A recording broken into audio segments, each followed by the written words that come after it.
Bismillahirrahmanirrahim. Assalamualaikum warahmatullahi wabarakatuh. Halo anak-anak ibu semuanya, berjumpa kembali kali ini dengan Ibu Enda Sukmawati. Kita akan belajar bersama ya nak. Walaupun masih dalam masa pandemi, tetap harus semangat belajarnya ya nak, demi untuk meraih cita-cita dan masa depan yang jauh lebih baik lagi. Oke, kali ini kita akan belajar tematik kelas 4, tema 3, subtema 2, pembelajaran 1. Baik nak, kita mulai pembelajaran. Sebelum masuk ke pembelajaran, Ibu akan memberitahukan bahwa tujuan pembelajaran tematik kali ini adalah yang pertama, setelah mengamati gambar, siswa mampu membuat daftar pertanyaan untuk wawancara. Kemudian, setelah diskusi, siswa mampu mengidentifikasi pentingnya peran hewan sebagai sumber daya alam dalam menjaga keseimbangan alam dengan tepat. Kemudian, siswa mampu menjelaskan bagaimana cara pelestarian hewan sebagai sumber daya alam dengan baik. Setelah mengamati gambar, siswa mampu memberikan informasi hasil pemanfaatan sumber daya alam hayati bagi kesejahteraan masyarakat dengan sistematis.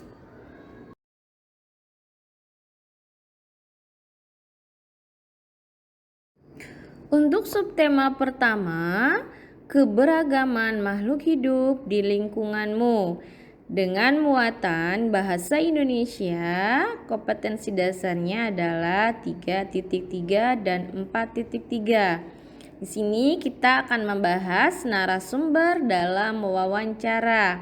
Bisa kalian lihat di situ ada sebuah gambar, ada seorang pewawancara dan narasumber. Apa sih narasumber itu? Narasumber itu adalah orang yang memberikan informasi yang dibutuhkan pewawancara dengan menjawab pertanyaan. Sebelum melakukan wawancara, kita harus menentukan narasumber yang tepat.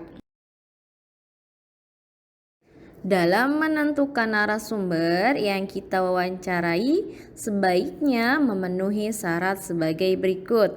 Yang pertama, memiliki pengetahuan di bidang tertentu yang berkaitan dengan topik wawancara. Kemudian yang kedua, memiliki keahlian tertentu dalam suatu bidang yang berkaitan dengan topik. Dan yang ketiga, mengalami atau terlibat dalam peristiwa yang berkaitan dengan topik. Selain itu, narasumber juga harus memenuhi syarat berikut. Yang pertama, memperkenalkan diri kepada calon narasumber. Kemudian yang kedua, meminta kesediaan seseorang untuk menjadi narasumber dengan bahasa yang santun. Yang ketiga, menepati janji wawancara dengan narasumber pada waktu dan tempat yang telah disepakati. Yang keempat, melayani narasumber dengan baik. Yang kelima, berbicara menggunakan bahasa yang santun.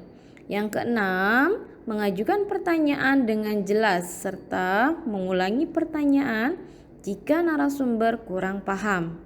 Yang ketujuh, tidak menyela atau memotong penjelasan narasumber saat menjawab pertanyaan. Dan yang terakhir, mengucapkan terima kasih setelah melakukan wawancara.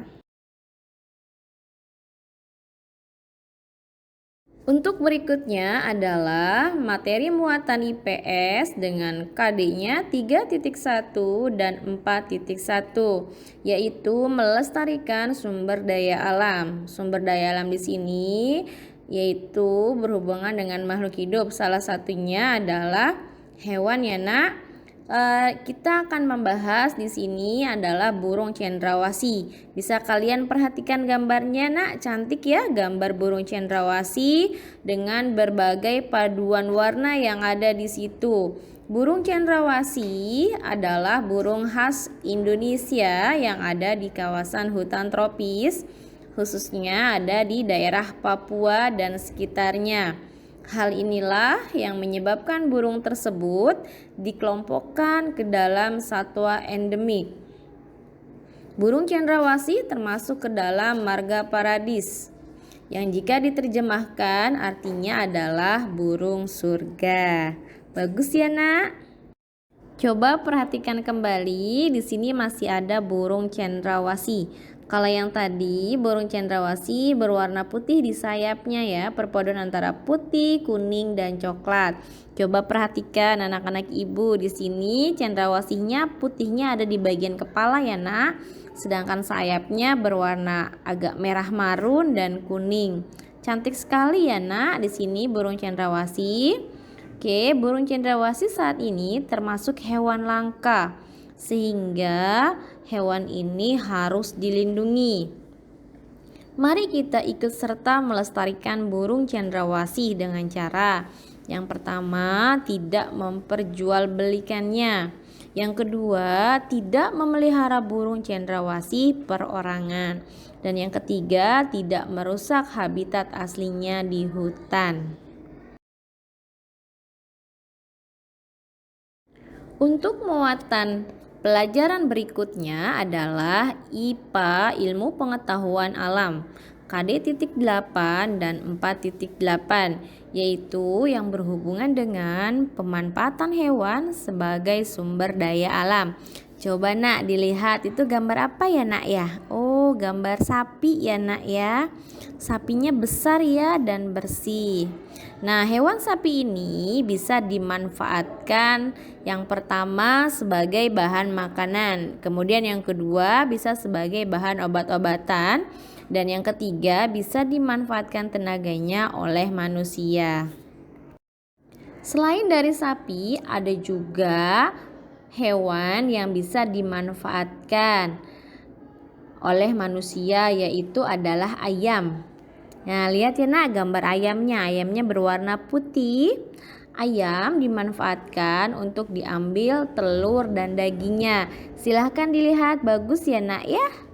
Gambarnya ada telur dan ada daging. Nah, mungkin anak-anak ibu sering ya Nak makan telur dan makan daging dari ayam.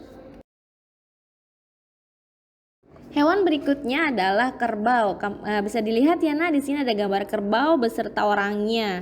Kerbau dan sapi dimanfaatkan untuk diambil dagingnya dan tenaganya untuk membajak sawah.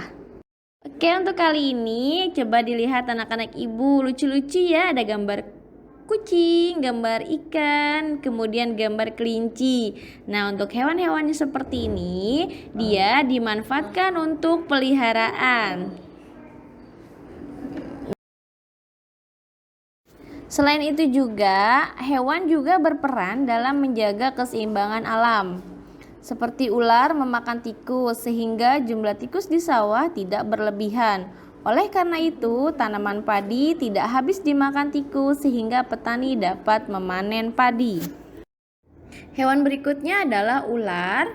Perhatikan gambarnya Nak, ular di sawah berfungsi menjaga keseimbangan alam, yaitu keseimbangan jumlah tikus dan tanaman padi. Di sini ada kembali gambar tikus ya Nak. Tikus sebagai contoh, ular sawah musnah atau hilang dari sawah. Tikus sebagai hama padi tidak ada pemangsanya lagi. Jumlah tikus akan semakin banyak, akibatnya tanaman padi akan habis dimakan tikus. Setelah pembelajaran tadi mengenai pemanfaatan hewan, di sini kita harus tahu bagaimana cara menjaga keseimbangan alam. Yang pertama, tidak memanfaatkan hewan secara berlebihan. Hal ini mengakibatkan hewan tersebut menjadi langka atau punah. Yang kedua, menjaga habitat atau tempat hidup hewan. Dan yang terakhir, tidak membeli barang yang berasal dari bagian tubuh hewan langka. Baik anak-anak ibu semuanya, Hari ini pembelajaran telah selesai. Terima kasih ya nak, semoga apa yang kita pelajari hari ini bisa dipahami oleh anak-anak ibu semuanya dan bisa diaplikasikan dalam kehidupan sehari-hari. Tetap semangat, tetap jaga kesehatan dan protokol kesehatan. Selalu semangat ya nak, terima kasih. Sampai jumpa kembali di pembelajaran berikutnya. Wassalamualaikum warahmatullahi wabarakatuh.